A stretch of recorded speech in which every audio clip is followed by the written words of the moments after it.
কি বলবেন? যোগদান আমাদের সঙ্গে বহু বিজেপি কর্মী তারা যোগদান করার জন্য যোগাযোগ করছেন। তো আমাদের জেলা নেতৃত্ব এবং রাজ্যের যারা নেতৃত্ব তাদের সঙ্গে কথা বলে আমরা ধীরে ধীরে এই পর্বটা শুরু করছি।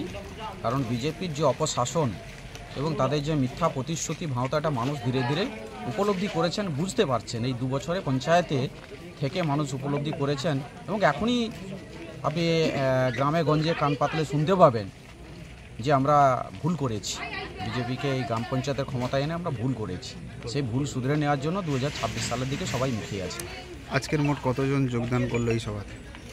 আজকে আমাদের বিভিন্ন বুথের নেতৃত্ব সহ প্রায় 30 জন যোগদান করলেন এবং আগামী দিনে আরও এই যোগদান পর্ব চলবে। যত বিধানসভা নির্বাচন এগোবে বিজেপির থেকে তৃণমূলের যোগদানের প্রবণতা ততই বাড়বে।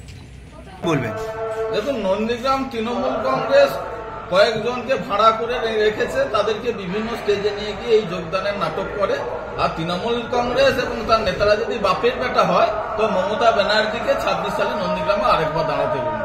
এত যদি নন্দীগ্রামের মার্কেট ভালো থাকে নিশ্চয়ই ওনারা এই জিনিসটা করবেন। আমি এটা তৃণমূল কংগ্রেসের কাছ থেকে আশা করি এবং মমতা ব্যানার্জিকে অনুরোধ করবো আরেকবার নন্দীগ্রামে এসে দাঁড়াতে।